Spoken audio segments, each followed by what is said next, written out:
9 अगस्त 2016 देश ही नहीं दुनिया भर के पत्रकारों सहित कई लोगों की नजरें उस दिन भारत के पूर्वी हिस्से मणिपुर की राजधानी इंफॉल पर टिकी हुई थी। कई लोगों और कैमरों की भीड़ के बीच बिखरी काली जुल्फों वाली एक दुबली पतली महिला शहद की एक बूंद को अपनी उंगली पर लेकर उसे निहारती है और फिर आंखों में आंसू के साथ उस बूंद को अपनी जीभ पर लगा लेती है। महिला की आंखों से अश्रुओं की धारा तेज हो जाती है। सभी दर्शक इस ऐतिहासिक लम्हे को टकटकी लगाकर देख रहे थे।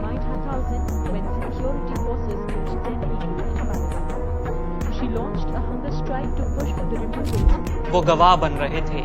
ऐतिहासिक इसलिए क्योंकि ये दृश्य था किसी व्यक्ति को एक ही जीवन में दूसरी बार जन्म मिलने का। ये दृश्य था दुनिया की सबसे लंबी 16 साल तक चलने वाली भूख हड़ताल के समापन का। ये अंत था 28 साल की युवा उम्र में शुरू हुए एक अन्न त्याग आंदोलन के 44 साल की अधेड़ उम्र तक पहुंच जाने का। ये कहानी है मणिपुर की आयरन लेडी के नाम से जानी जाने वाली आंदोलनकारी इरोम शर्मिला चानू की।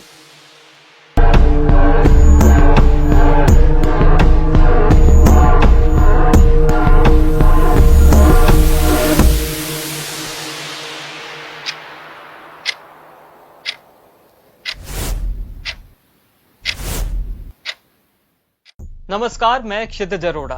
भारत में अन्याय के खिलाफ भूख हड़ताल करने का सिलसिला पुराना रहा है।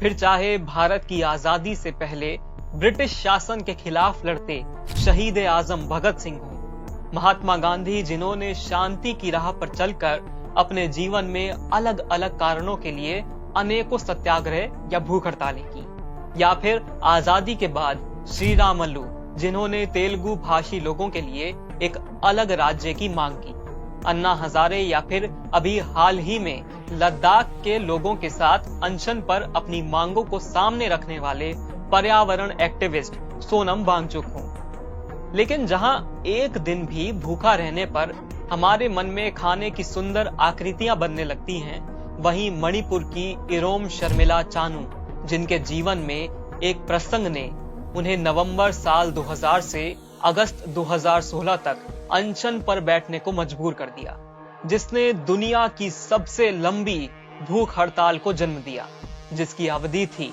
16 साल। इरोम शर्मिला चानू का जन्म 14 मार्च 1972 को मणिपुर की राजधानी इंफॉल में हुआ था। उनके पिता इरोम नंदा मणिपुर में पशु चिकित्सा विभाग में असिस्टेंट के रूप में काम करते थे। इरोम शर्मिला पढ़ाई में इतनी अच्छी नहीं थी, लेकिन साल 2000 के नवंबर में जब इरोम शर्मिला 28 साल की युवा थी, तब मणिपुर में असम राइफल्स के जवानों ने 10 लोगों को गोली मारकर हत्या कर दी थी, जो बस का इंतजार कर रहे थे। इस घटना को मलोम नरसंहार कहा गया। असम राइफल्स के जवानों ने दावा किया था कि उन्होंने उग्रवादियों के खिलाफ अभियान के दौरान गोली मारी थी, लेकिन स्थानीय लोगों और प्रदर्शनकारियों का कहना था कि मारे गए सभी लोग निर्दोष थे, जिनमें एक 62 वर्षीय महिला और 18 वर्षीय राष्ट्रीय स्तर की ब्रिज खिलाड़ी थांगजाम मनोरमा भी शामिल थीं। इस घटना ने मणिपुर के आम जनमानस के बीच आक्रोश पैदा कर दिया और मणिपुर में कई जगहों पर विरोध प्रदर्शन होने लगे। इसी घटना में इरोम शर्मिला को पता चला कि मणिपुर में आफ्स्पा यानी सशस्त्र बल विशेषाधिकार अधिनियम लागू है, जिसके तहत सशस्त्र बलों को शक के आधार पर हत्या करने, घरों की तलाशी लेने और किसी भी संपत्ति को नष्ट करने के लिए गोली मारने की शक्तियां थीं, जिसका उपयोग गृह मंत्रालय द्वारा अशांत घोषित किए गए क्षेत्रों में विद्रोहियों द्वारा संभावित है। साथ ही इसके तहत सुरक्षा बल किसी भी व्यक्ति को संदेह के आधार पर बिना वारंट के गिरफ्तार कर सकते थे। ऐसे में नवंबर महीने में हुई घटना ने इरोम शर्मिला को अंदर तक झकझोर दिया, जिसके बाद उन्होंने आफ्स्पा के खिलाफ विद्रोह का बिगुल फूंक दिया। इरोम शर्मिला चानू ने 4 नवंबर की तारीख को आखिरी बार स्वेच्छा से खाना खाया, जो किसी को भी अंदाजा नहीं था कि उनकी ये अगले 16 साल का आखिरी भोजन होगा, जिसके बाद अगले ही दिन से वो भूख हड़ताल पर बैठ गईं। सभी को लगा कि ये कदम 28 वर्षीय एक युवा ने भावुकता में लिया है, लेकिन 28 वर्ष की इस युवा का फैसला दृढ़ था। आंदोलन के शुरू होने के तीसरे दिन इरोम शर्मिला को पुलिस द्वारा गिरफ्तार कर लिया गया, इस आरोप में कि वो आत्महत्या करने का प्रयास कर रही हैं, जो कि भारतीय कानून के हिसाब से अपराध है। जिसके बाद उन्हें जेल जाना पड़ा, लेकिन वो अपनी मांगों से नहीं हटी और अनशन जारी रखा।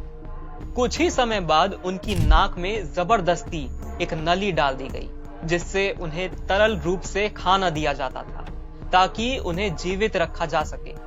अब क्योंकि ऐसे मामलों में 1 साल के अंदर रिहाई हो जाती है, तब हर साल उन्हें रिहाई मिलती, लेकिन फिर से उन्हें कुछ ही दिनों बाद गिरफ्तार कर लिया जाता।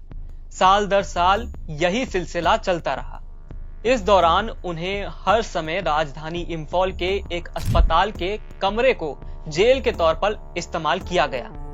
इरोम शर्मिला के अनशन का अधिकतर समय इसी कमरे में बीता। हर साल उन्हें इसी तरह से गिरफ्तार किया जाता कि वो आत्महत्या का प्रयास कर रही हैं, फिर कोर्ट द्वारा रिहा कर दिया जाता। ऐसे में उन्होंने न सिर्फ सबसे लंबी भूख हड़ताल का रिकॉर्ड बनाया, बल्कि 16 सालों में कई बार गिरफ्तार भी हुई। उनकी अनेकों तस्वीरें नाक में लगी नली, बिखरे बाल और दुबले हो चुके शरीर के साथ मीडिया में समय समय पर उपलब्ध होती रही। इसी कवायद में आफ्स्पा के खिलाफ लड़ते लड़ते उनकी जिंदगी के 16 साल बीत गए।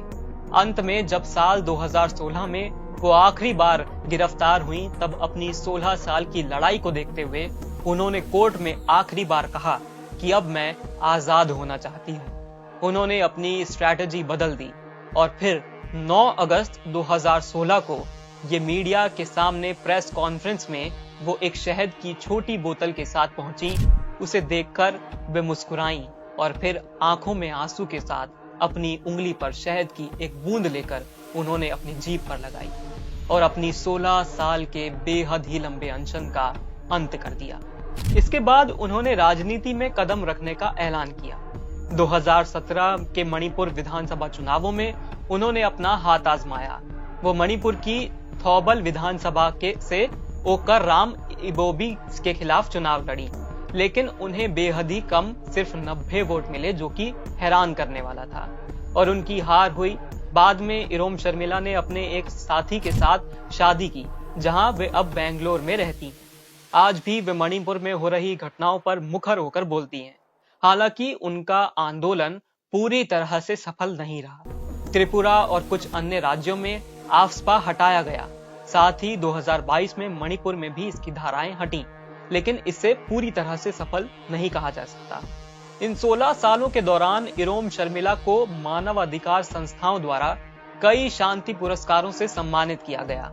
इन 16 सालों में इरोम शर्मिला चानू ने iron Irom to journey where abnormal is normal नाम से एक किताब भी लिखी, जिसमें उन्होंने बर्थ यानी जन्म शीर्षक पर 1000 शब्दों में एक लंबी कविता भी लिखी। इरोम शर्मिला चानू ने अपनी जिंदगी के 16 साल एक लड़ाई में शांतिपूर्वक भूख हड़ताल कर गुजार दिए, जिसने उन्हें इरोम शर्मिला चानू, एक साधारण सी लड़की से एक दृढ़ निश्चयी मणिपुर की आयरन लेडी के रूप में दुनिया के सामने एक नजीर के तौर पर स्थापित कर दिया।